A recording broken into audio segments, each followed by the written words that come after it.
നമ്മൾ എപ്പോഴും സംസാരിക്കുന്ന ഒരു വിഷയമാണ് എബൌട്ട് മെച്യൂരിറ്റി.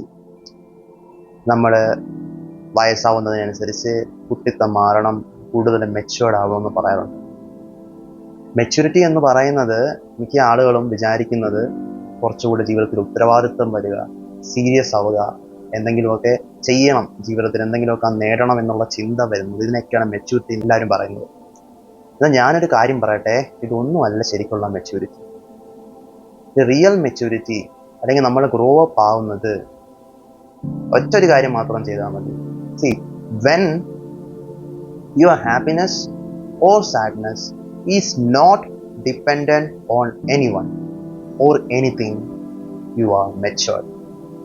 നിങ്ങളുടെ ജീവിതത്തിലെ സന്തോഷമായാലും സങ്കടമായാലും മറ്റൊരു സംഭവമോ ഒരു വ്യക്തിയോ കാരണമല്ല ഉണ്ടാകുന്നതെങ്കിൽ ഞാൻ പറയും നിങ്ങൾ മെച്യൂർഡ് ആണ്. കൊച്ചു കുട്ടികളെ കണ്ടിട്ടില്ലേ? തറയിൽ കാലുകളിൽ വീണ് കഴിഞ്ഞാൽ കിടന്ന് കരയും. അപ്പോൾ അമ്മയും അച്ഛനും ചേട്ടനൊക്കെ എന്താ ചെയ്യുക? തറയ്ക്ക് അടി കൊടുക്കും. അപ്പോൾ അത് കണ്ട് അവർ ഓക്കെയാണ്. ഇത് തന്നെയല്ലേ നമ്മൾ ചെയ്യുന്നത്? ഇപ്പം വലിയ വലിയ സിഇഒകളാണെങ്കിലും വലിയ പൊസിഷൻസിലിരിക്കുന്ന ആൾക്കാരാണെങ്കിലും എല്ലാവരും ഇത് സംഭവിച്ചു, ഇതിന് കാരണം അയാളാണ്, അയാൾ പക്ഷെ വഴക്ക് പറഞ്ഞാൽ നമുക്ക് ഹാപ്പിയാവും, അയാളുടെ മേലെ ആക്ഷൻ വന്നാൽ നമുക്ക് ഹാപ്പിയാവും, അയാൾ നമ്മളോട് മാപ്പ് പറഞ്ഞാൽ നമ്മൾ ഹാപ്പിയാവും. ആ സംഭവമായിരുന്ന മിസ്റ്റേക്ക്, അങ്ങനെ നടന്നുകൊണ്ടാണ് ഇങ്ങനെ സംഭവിച്ചത്, അങ്ങനെ നടന്നുകൊണ്ടാണ് ഇങ്ങനെ സംഭവിച്ചത്. എപ്പോഴും ബ്ലെയിമിങ് അതേഴ്സ്. അതുപോലെ തന്നെ അങ്ങനെ നിങ്ങൾ ചെയ്തുകൊണ്ട് എനിക്ക് സന്തോഷമുണ്ടായിരുന്നു. ഞാൻ സ്റ്റേജിൽ സംസാരിച്ചപ്പോഴത്തേക്ക് എല്ലാവരും കൂടെ ക്ലാപ്പ് ചെയ്ത് എനിക്ക് ഒരുപാട് സന്തോഷമായി. തിരിച്ച് completely depend on others, slaves of others. അപ്പോൾ നിങ്ങൾ ചോദിക്കും, അങ്ങനെയാണെന്നെങ്കിൽ ഒരു കാര്യത്തിലും ഒരു ഇമോഷൻസും അല്ലെങ്കിൽ മറ്റുള്ളവർ കാരണം നമുക്ക് ഒരു പ്രശ്നവും ഇല്ലെന്നുണ്ടെങ്കിൽ നമ്മളെ ഒരുപാട് പേര് ചൂഷണം ചെയ്യത്തില്ലേ? നമ്മൾ ഒരുപാട് പിന്നാക്കപ്പെട്ടു പോകത്തില്ലേ? ഒരു ചെറിയൊരു കേസ് എടുക്കുക, ചെറിയൊരു എക്സാമ്പിൾ എടുക്കുക. നിങ്ങൾ എന്തെങ്കിലും സ്ഥാനം മേടിക്കാൻ വേണ്ടിയിട്ട് ഒരു ക്യൂവിൽ നിൽക്കുകയാണെന്ന് വിചാരിക്കും. നിങ്ങൾ കുറേ കഴിഞ്ഞപ്പോഴത്തേക്ക് ഒരാൾ വന്ന് നിങ്ങളെക്കാളും ഫ്രണ്ടിൽ ഇടിച്ചു കയറി ക്യൂവിൽ നിൽക്കുകയാണ്. അപ്പം നോർമലി എന്താ സംഭവിക്കുക? നിങ്ങൾ വളരെയധികം നിങ്ങൾക്ക് ദേഷ്യം വരും, നിങ്ങൾ ഒരുപാട് ടെൻഷനാവും, നിങ്ങളുടെ ബ്ലഡ് പ്രഷർ നിങ്ങൾ കൂട്ടും. അതിനുശേഷം നിങ്ങൾ അയാളുടെ അടുത്ത് വഴക്കുണ്ടാക്കും, പ്രശ്നം ഉണ്ടാക്കും, മാറിക്കാൻ പറയും, ഒക്കെ ചെയ്യും.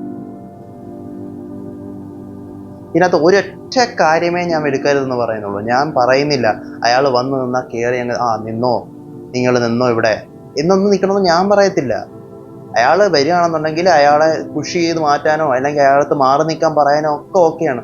പക്ഷെ എന്തിന് നിങ്ങൾ നിങ്ങളുടെ പ്രഷർ കൂട്ടി, എന്തിന് നിങ്ങൾ ദേഷ്യപ്പെടുന്നു, എന്തിന് നിങ്ങൾ ആങ്കറായി നിങ്ങളുടെ ബ്ലഡ് പമ്പ് ചെയ്ത് നിങ്ങൾ എന്തിന് ഇതിനെ ചൂഷണം ചെയ്യപ്പെടുന്നു? അയാൾ ചെയ്ത മിസ്റ്റേക്കിന് നിങ്ങൾ എന്തിനാണ് നിങ്ങളെ ശിക്ഷിക്കുന്നതെന്നാണ് എനിക്ക് മനസ്സിലാവുക. ഡു എനിത്തിങ് യു വാണ്ട് മാൻ. ഇഷ്ടമുള്ളത് ചെയ്യും. നിങ്ങൾക്ക് ഇന്നത് ചെയ്യണമെന്ന് തോന്നി ഇന്നത് ചെയ്യണം. പക്ഷേ നിങ്ങൾ ചെയ്യുന്നത് നിങ്ങളുടെ ഇമോഷൻ കൊണ്ടാവരുത്, നിങ്ങളുടെ ദേഷ്യം കൊണ്ടാവരുതാണ് ഞാൻ പറയുന്നത്. എന്തിന് നിങ്ങൾ ദേഷ്യപ്പെടുന്നു?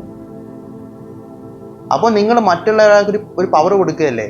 നിങ്ങളെ ഉണർത്താനും ദേഷ്യപ്പെടുത്താനും സങ്കടപ്പെടുത്താനും ഒക്കെ ഉള്ള പവർ മറ്റൊരാൾക്ക് കൊടുക്കുകയല്ലേ?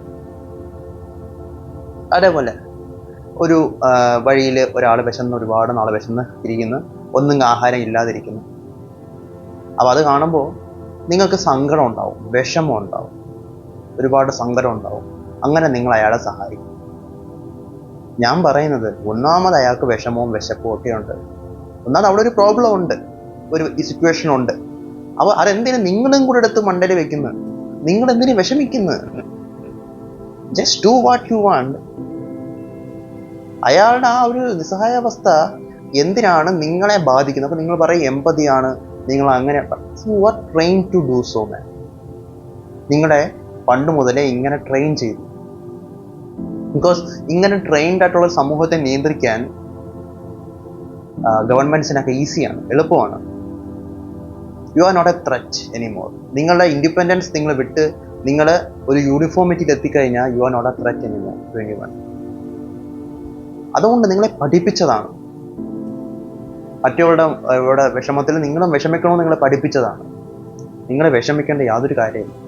നിങ്ങൾ വിഷമിക്കാതെ നിങ്ങൾക്ക് ആക്ഷൻ എടുക്കാൻ പറ്റും.